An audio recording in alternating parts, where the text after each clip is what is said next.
Our project title is Detecting Insurance Claim Fraud Using Machine Learning Technique, that is by using Naive-Bayes algorithm.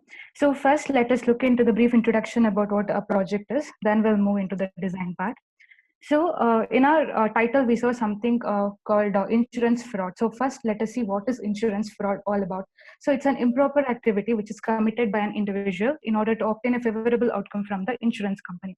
So there are different insurance fraud. For example, we have health insurance fraud, life insurance fraud, and auto insurance fraud, and many more. But we are concentrating only on auto insurance fraud. So let us see the situations where insurance fraud can take place. So we can see in the image, drink and driving, performing some risky activities, or by using the mobile phones and driving the vehicle. So during these situations, if the accident takes place, then the insurance company is not responsible for providing the insurance. But even though if the accident has taken place by in these situations, what an individual is going to do is that he's going to claim for an insurance.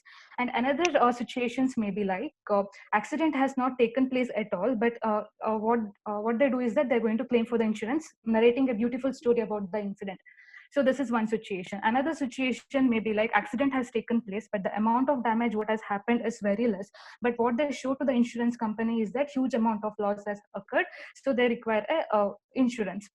So these are the situations where insurance fraud can take place. So let us see the motivation behind choosing this project. India is one of the biggest market for insurance industry, but it is not free from risk. The reason why I'm saying that it is not free from risk is that according to Indian insurance industry, it estimated that the total loss to insurance fraud in India is around $6 billion. And according to FBI, which is an insurance industry in USA, under which there are totally 7,000 companies, and according to that, it estimates that the total loss to insurance fraud is around $40 billion. So looking into these numbers like $6 billion and $40 billion is not a small amount, it is a huge amount. Hence there is a requirement for insurance industry or insurance company to get a model which is going to predict whether the given claim is a fraudulent case or a genuine case. So this is the reason why did we choose a project. So next, let us see about the design part. So the software requirement specification, in that the first is functional requirement. This is the component of software system which defines what a system is supposed to accomplish. And the next one is non-functional requirement, which impose constraints on the design or implementation. This functional requirement also shows the user behavior of the system. In our functional requirement, there are three actors, that is admin, branch in charge, and public. So first is the admin. The admin is the one who maintains the entire application. Admin needs to needs of authentication to enter into the system. So he or she need to log in using user ID and password. Admin can also add cities, since the system can be accessed from different locations. Like our application is for multiple insurance office in multiple cities. And then the admin can also add insurance branches The based PPT on is not cities. visible right now. PPT Yes, is not. ma'am. Anusha Viji, share the PPT. Anusha is not here. She Anusha? got disconnected.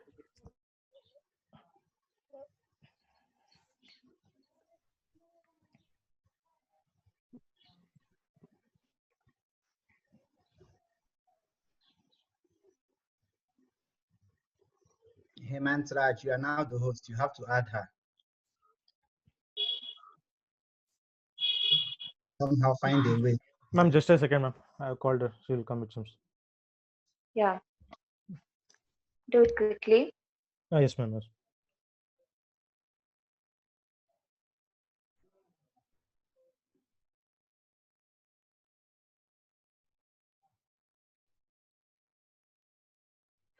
Hemantraj, admit madam. Hemantraj. Sorry, ma'am, network issue. Yeah. Show the PPT.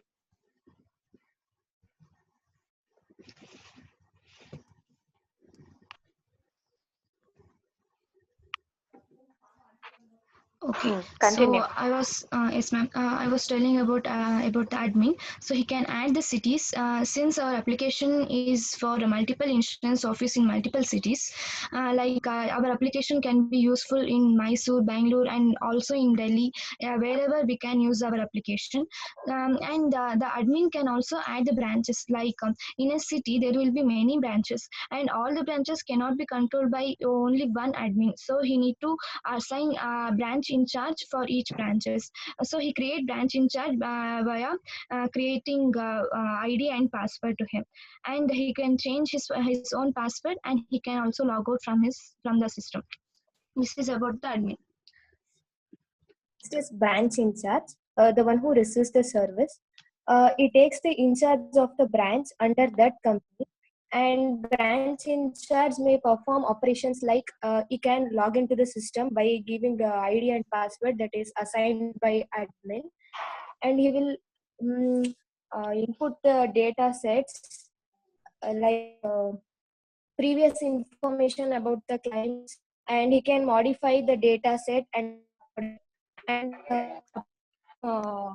new claim data set, that is parameters that are taken from new claim, and change password. He can change his own passwords and import Excel sheet.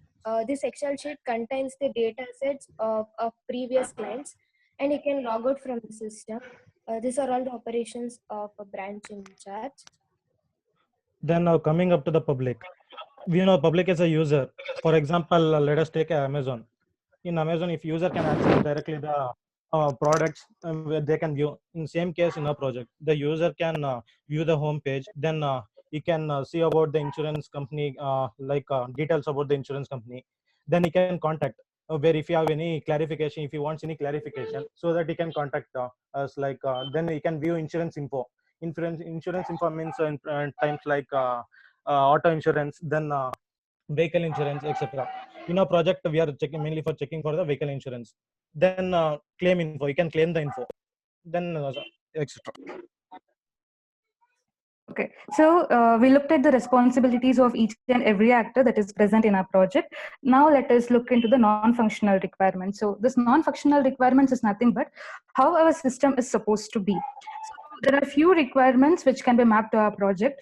First one is a usability. So to define what is usability, it is how easy it would be for a customer to use our system. So we have designed the GUI in such a way that it is made user friendly, and it can we can access our application globally in the browser. Next requirement is a scalability. So scalability is a property where even though if we increase the work by adding some extra resources to our system, it should handle it in a proper way. So in our system, our system even works fine if we start increasing or adding different cities or branches into our system. There Have is, you checked with that, Manusha? ma'am. Have you checked with that? You were explaining scalability, right? So even Scale. if you add more number of nodes or users, it should work, right? Yeah, ma'am. It's like that is what is the work of the admin. Like it's a real-time application. We can add different number of cities. So if we had So any number have of you checked it's it? going to work. Yeah, ma'am. Like we have checked with a few of the like some number of cities, but we have not added a huge amount of cities. What is the maximum limit? Ma'am, we have checked it with adding 8 users, 8 cities and 8 branches, but not. We have not checked for the maximum number of. We don't know like how maximum limit, how much we can add it. Like. So you have not checked with the maximum limit. Okay. No. But do check with it, okay? Continue. Okay, okay, ma'am. So that is what there is no restriction. We can add any number of cities. Next one is a maintainability. So performing any upgradation to it or performing any modification to it is easier because we are using Visual Studios and SQL here, which is a Microsoft like technologies that can be maintaining is easy task here. Next requirement is an efficiency here. So what efficiency is nothing but something which can be obtained with less amount of effort and time. So when we compared this with an existing system, there were a higher authority. That higher authority would provide certain rules. Based on the rules, they would decide whether the claimed insurance is fraud or not. So this was a long procedure which was taking a huge amount of time and lot of efforts. Since in our system we are using data science techniques, so it's easier for us to detect or predict whether the given claim is fraud or genuine. So it takes less time and it uses less efforts. So it is efficient when compared to the existing system. Next one is reusability. So reusability is nothing but which makes us so like we can use the same things again and again to build a bigger system. So here we have designed a module where it consists of admin, branch in charge, and many more like this. So this part of a code can be used again to design some other part of detecting some fraud. So this is about the non-functional requirements. So after knowing the constraints on the design, I'm going to explain about the design details of our project. So this is the architecture diagram of our proposed system. So when the vehicle owner will claim for the insurance, here the investigation will be done about his previous claim details and previous premium paid details of this owner. The investigator will come with the data sets about these informations, and after this the parameters which are required for our system will be fed into the system, that is insurance fraud system. So the parameters were like difference between claim occurrence date and claim report date, difference between claim report date and claim open date, and so on. There are 8 parameters. So all these parameters are fed into our system, and then so here the current process is replaced by the automation using our data science technique.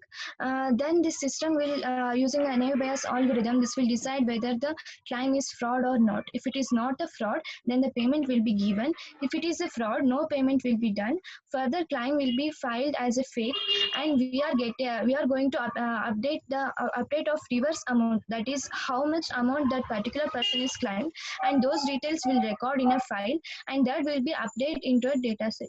So this is the entire process that our system will done. This is how our system will work.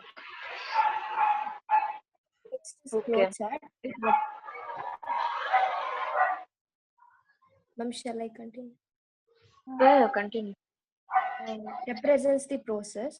So if the user or a viewer is a public, then they need not to log into the system. They can view about the company, that's contact information about the company, and the informations like insurance, types of insurance and premiums, etc. And next, if the viewer is a admin or a branch in charge, they should log in by using their credentials like ID and password. If the admin is logged, if the login is invalid, then takes you to the home page. If the admin is logged in, he can add the cities under that company. He can add the branches of the company and set ID and password for the branch in charge, and change his own password and gets logged out. And uh, if the branch in charge gets logged in by using his password and ID, he can add the data sets. He can add new claim in parameters that is obtained from the claim, and change his own password, and import Excel sheets that is containing data sets, and he can log out from the system. This is the flow.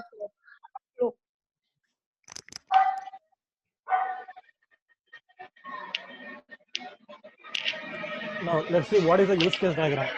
First of all, what is the use case diagram? It is a graphic depiction of an interaction among the elements of system. Use case diagram is mainly used for the methodology in which it is used to identify, clarify, or organize system in a requirement format. The use case which are specific roles played in the actors, then with and around the system. Let us see what is the actors here. In this, we are having the actors like admin, branch in charge, then a public. Then that oval shape indicates a use case. cases, then the rectangle shape indicates that system. It is a system.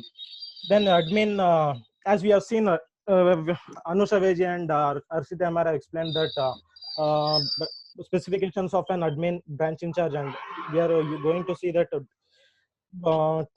brief about this. Admin, he can log in, he can add cities, then he can add branches. I think you Then can he move can. into the next line because in the beginning Okay. Okay. In beginning also only we we had have explained. explained. So this is the use case of Uh, public. So next one is an Requirements. algorithm that is being used in our project. So the algorithm what we use here is a naive-Bayes classifier. So it's a supervised learning algorithms which uses Bayesian theorem. So this is the formula which is used for calculating the probability, or which is used for predicting whether the given claim is a fraud or genuine. So let us consider an example so that this can be understood easily. So here for an example, we are considering three parameters, P1, P2 and P3. But in our project, we are considering eight parameters. And about that parameters, after the explanation of this example, we'll look into that. So for better understanding of that, we have considered only three parameters here. So P1, P2 and P3. So this is the total number of parameters which will be sent as an input. That is equal to 3, which is represented by using the letter M. Next is a possible outcome of our project. So our project is going to predict whether it is a fraud or genuine. So the probability of it is half, that is nothing but 0.5, and this is represented by using P. Next we are having, next is a table that shows about the previous data or insurance claim data. So this is a training data set. So for example, we are considering only 5 training data set, but in real, what we are using is 1,000 plus data sets is being used here. Next is that suppose let us consider that a new claim has occurred and the parameters are having the value P1 is equal to 7, P2 is equal to 10, P3 is equal to 20. So what is our goal is that we have to predict whether the given claim is a fraud or genuine. So how is that done is that by using this formula. So first what is there in this formula? First is n underscore c. What is this n underscore c? Is that it is the total number of records that is present in the training data set where if you are calculating for parameter P1, parameter P1 is equal to 7, which is classified as fraud. So when we look into the training data set, we can see that there are 2 records which specifies that parameter P1 as 7, which is classified as fraud.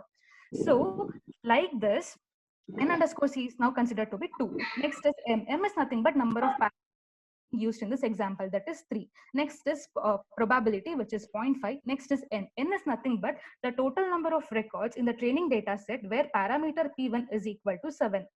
Again, m is nothing but number of inputs. So we'll substitute these value within this formula. So this is going to calculate the probability. Like this, we are going to calculate the probability for each and every parameter for both fraud and genuine. So we would get some values for probability of fraud and probability of genuine. What we do is that we will multiply the probability of fraud and probability of genuine and compare those two values.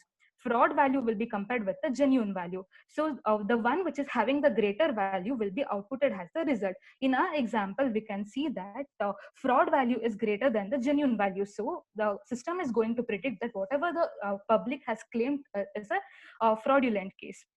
So this is how we are going to predict, our system is going to predict whether it is a fraud or case. So I'll show you the parameter, 1 minute.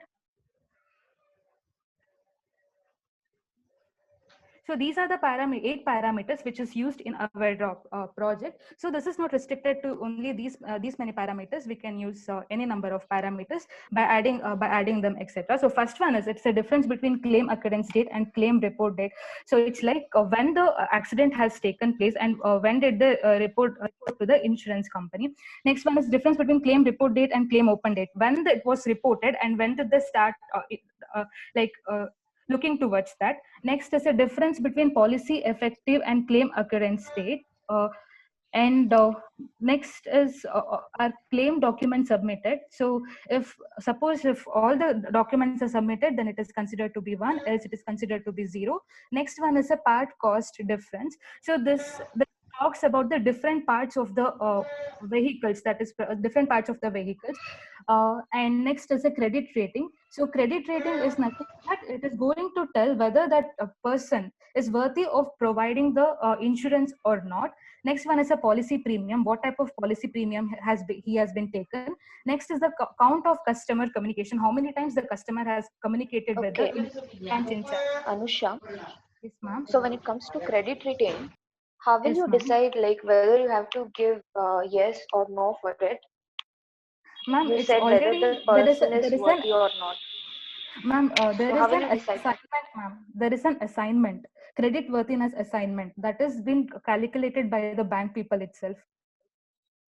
So it's an assignment, ma'am. So that based on in that there will be So here there will in be a your credit. project, how it is getting calculated?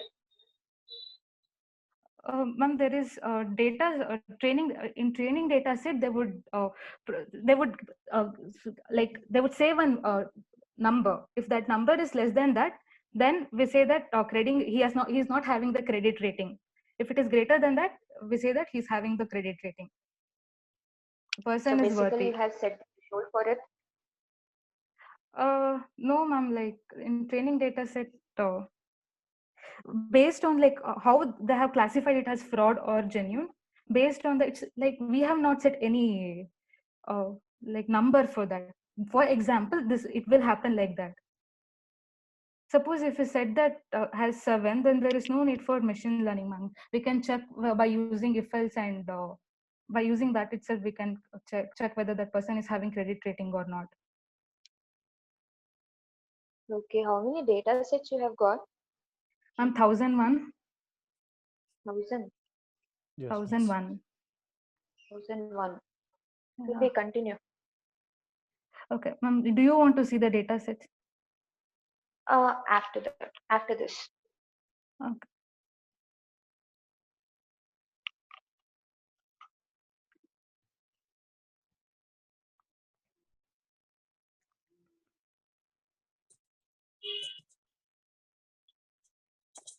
So this is how the fraud is, they're going to detect whether the given insurance claim is fraud or not.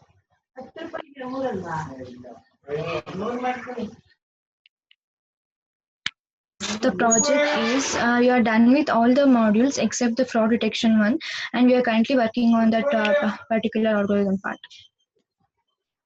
Pending work is insurance fraud detection module. That is currently we are working in about algorithm part and result analysis. That is how to analyze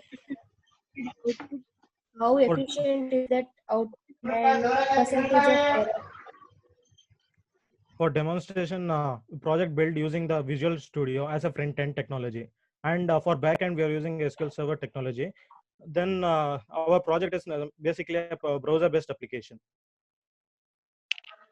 For example, a book my show, etc. Okay.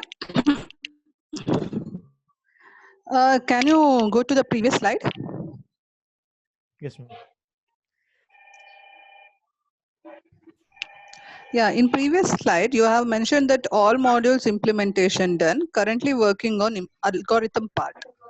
Yes, ma'am. So how do you justify that? Implementation and working on algorithm? So, ma'am, like we have different modules in our project, like admin module, public module, branch in charge module. So that has been done. Okay, so front end work, web designing has Yeah, been Yes, web ma'am. design. Yes, Web ma'am. designing part. Okay, so apart from this algorithm, is there any tool which you have used? Ma'am, tool in the sense like different algorithms or what does that mean?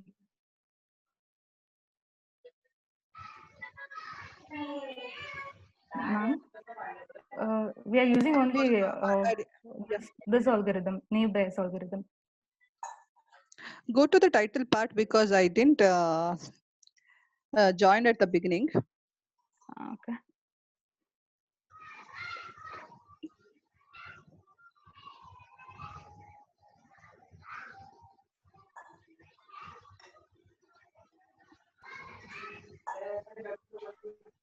Title. Ma'am, this is the title of the project.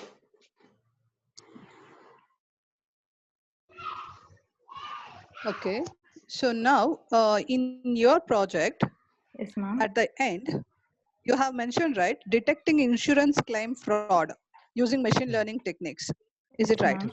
So Yes, now, what is the which database you are using? Kaggle.com. Data Can you is, hear me? yes, ma'am. Can hear ma'am. you. Data is set or database, ma'am. Database is SQL. Database is SQL. Data set. SQL. It is Data not set. clear. Ma'am, it's clear. It's clear. Ma'am, we can hear you, ma'am. We can hear you. Ma'am, we can hear you. Hello. Hello, ma'am. Hello. Wait for 1 sec. She'll come Okay, back. ma'am.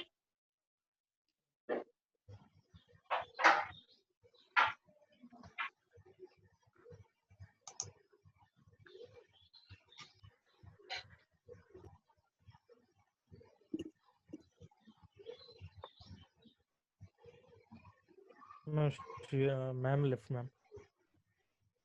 Yeah, and the meeting will also be done because the 40 minutes got over, isn't it? Yes, ma'am. Yes, ma'am. Still we have time.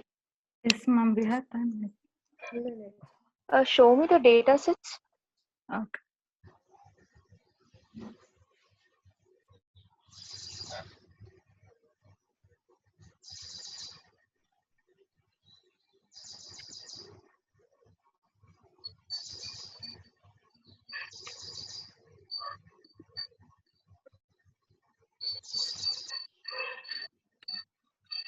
Anusha, topic Buffalo. Top there. And this is our data set. So how many parameters you had? 8. 8 parameters. Yes, ma'am. 8 parameters.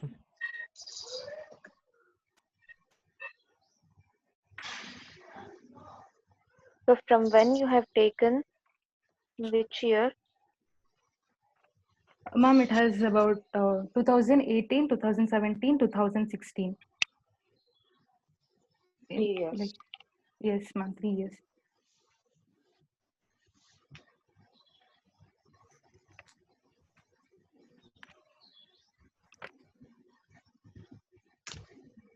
Fine. Okay. Okay, well, Not With yet. this, yeah, Victor said Yeah. is here, so So, Harsha, Anusha yeah. first. Yes, sir. Anusha. Hello. Oh, you said something. Yeah, can you hear me? Can you hear me? Yeah, So I voice can is hear you, breaking. sir. Voice is breaking, sir. Why would my voice break now? Either way, the meeting is on. The meeting is unlimited. Okay, so don't worry about the time. It's unlimited. Okay. Okay, sir. So the first thing, people keep saying this over and over. What is Visual Studio? Anybody? So it's a What is Microsoft Visual technology which is used for creating front end. Harsha, what is Visual Studio? So it is nothing but an app where we can develop our tools like web apps, etc. Web application. Visual Studio Then we is can an app. Okay, Anusha is a little closer to it. Please, Visual Studio is an IDE, okay? It's not a front-end technology. That's yeah. So which technology are you using at your front end? It's like you telling me you are using Anaconda. It's like you telling me you are using Jupyter Notebook. It's like you telling me you are using Eclipse, NetBeans. These are IDEs. That's the first thing. So which technology are you using at the front end? Sir, HTML, CSS, then JavaScript, etc. Sir. Not etc. Not etc. Okay. These are all the client side stuff. What did you use on the server side then? Server Anusha. side. All you mentioned now, see, even CSS is not even a front-end technology. It's just for a style sheet, okay? So you said you use JavaScript, then did you use C# or your C# or whatever, since you're using Visual Studio? C# for backend, sir. Still we are not C# for backend. Shame on you. C# for backend, Harsha. Front end. Backend is C#. Front end. Backend, you're using what? SQL server. MySQL, SQL server. SQL SQL server. So the next question is, these are, why did you use that instead of going on open source technology? Example, do on Python or work on Java frameworks or stuff. Why did you stick to Microsoft technology? Which version of Visual Studio did you use? 2010. 2010, obviously. So why? Is there any justification why you want to stick to Microsoft technology? No. Okay, next. Okay, no problem, no problem. So how did you choose those 8 parameters? How did you choose the 8 parameters? So it's been, How did we you choose obtained it those 8 from, parameters? so we obtained from Yeah. Kaggle.com, or where we Okay, got only 8 so parameters. no problem. That's good. So are you sure, can you vouch for this data set? Can you vouch for it? What is Kaggle.com? What is Kaggle.com? So it's a place where we get All the data data. sets for different things. Like if we want for auto No, insurance. no, you are wrong. No, you are wrong. It's not a place where you get data sets for same. See, Kaggle is a competitive programming platform for data scientists and machine learning enthusiasts. So there, it's like you telling me you got your data from Stack Overflow. You got your data from Geek4Geeks. You got your data from GitHub, okay? So on Kaggle, please check it. They will only do competitive programming and people will put their notebooks, okay, with the data set. So that data set was obtained somewhere. Some people can use data.gov. Some people can even use Google Dataset. Some people can use maybe UCI repository and so many things, okay? So from where you retrieve the data, they must have pointed you to the source of it. That is where you should go and validate because this is a notebook. Are you listening, guys? Yes, sir. Yes, sir. Can you hear me? Yes, Yeah, sir. this is a note. This is a project which someone did. He has already cleaned the data. He has selected 8 features. He has got accuracy. He has worked only on naive Bayes, and you copied the same thing and you're talking about it. Did you try this with random forest? No, No. sir. Did you compare with it? Yeah. Did you compare with any other algorithms? It's like me telling you I want to use ANN, okay, or something. I finish that and I put it online. I have not even tried any other means. Why can't I use CNN? I have not even tried maybe faster RNN or any other thing. I only worked on ANN and I put the stuff online and people will download it. I have removed so many features, okay? And people will download it and then say that they got it from Kaggle. Are you getting my point? Yes. Okay. Because did you do any data pre-processing steps here? Did you check for missing values? Did you do any data pre-processing? Did you do any data pre-processing here? No. No, we How have are you already got this 8 parameters. good? Because he has already given. Did you compare it with any other base paper? Did you check any other paper which people did using any other method? Did you? Yeah, sir. Yes, It sir. was done by KNN and even decision tree. By using decision tree, they have done it. So you should have shown that slide, which shows the comparison of all the different algorithms. Then you justify, okay, based on that, I have decided to choose, I have chosen this based on so criteria. These are research or whatever research, I worked on this, got this accuracy. How many, are you sure all of them are using 8 parameters? That is why I'm asking you this. What is the criteria? How many features were there? How many features did you select? Simply you took what is there already, someone's notebook, and you are just implementing the whole thing. And this person must have implemented it on Python, right? Right or wrong? And yes, so he implemented on Python. You want to re-engineer it on C#, C#. Are you sure even if you will not have issues with the libraries and stuff, are you sure you will not have issues with deployment? Okay, because most of the stuff is available and it is in what? Python only. So he has chosen, he has deleted some features. From features, what do you call it? Feature engineering, he only selected only very few features. And these features is what he has trained, okay? And now he has already cleaned the data. Everything is clean. Simply you took a processed food, you bought biryani, then you add salt and masala and maybe like salt and curd. That is, you have made biryani. So it is already done. Some little task you should have done, right? Now, show me where you compared all the three. Do you know the accuracy? Do you know the precision? Do you know the recall? Which other metrics did you use to validate this? That's now I'm choosing decision naive Bayes. Everybody is only talking about naive Bayes. Almost 70% of the So, project is taught only on. in phase one presentation, we had given the papers which showed that Yeah, that when is compared to true. SVM and KNN, NABIOS produces a good efficiency result. And but when we compared with the decision tree, according to the paper, Yeah. decision tree is going to produce high efficiency.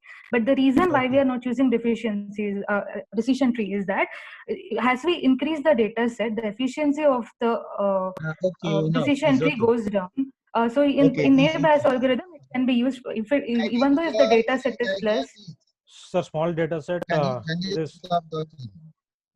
My next thing is go back to your stuff where you are calculating that using naive Bayes, where you took example using naive Bayes. Go to that slide. Okay. How many rows are in these data sets actually? How many rows are there? How many, records are there? In your data set, how many records are there? How many rows? 1001. Yeah, 1001. Why that's one there? Are you sure you are not adding even the header?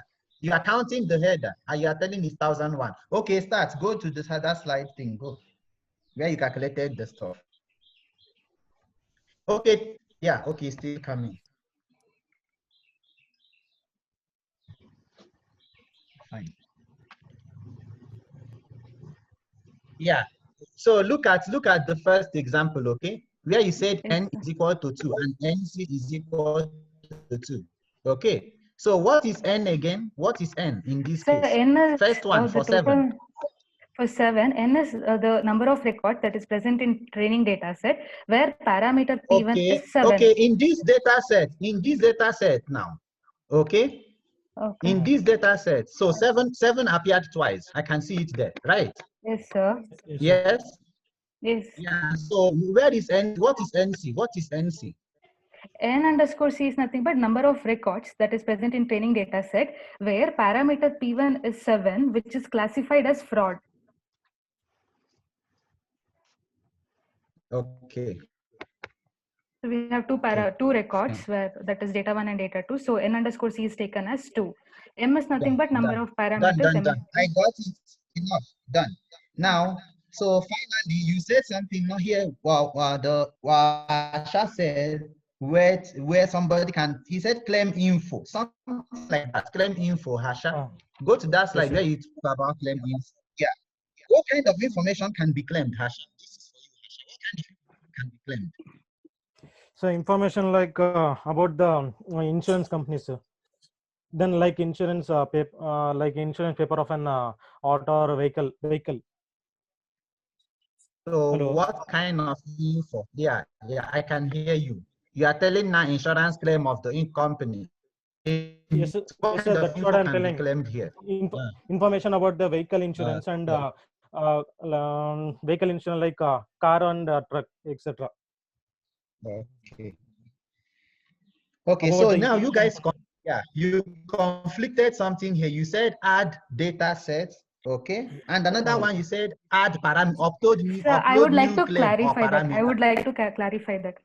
Add data set nothing but we have a previous information about the user here that contains in the database, or like if a person is when he claims to an insurance, what I got that is one. No, go to this one. Parameters. You said upload new claim or parameters, and you have said now parameters are 8 there, right? Yeah, no. Your parameters are 8. Wait, your parameters are 8 now, which you fed to your naive Bayes, right? There are 8 parameters already, no? Then this person also can add new parameter. That is why you put it in bracket, right? New claim or parameter. So how do you differentiate this parameter from the parameter which is fed to your naive? Did you get my question? No, sir. Did you get my question? Anusha, listen. You have 8 parameters which you fed to your classifier, right? Yes, sir. You have 8 parameters. Yes, in this case, the branch in charge can add parameter again. Which parameter is that? So, for example, you can add parameters like age or what is the sex of a. Good. Okay, done. He added age. So, can that age be fed into your? Can that age model when Sir? you are making prediction. What, sir? Yeah, See, sir, now we he can added make it age see. now as a parameter. So now your parameter is dynamic in nature now. You cannot use only 8. You can keep increasing, right? Sir, I Yes, said sir. it already. Yeah, it can be increased. It's It not can be only increased. limited to 8. Okay.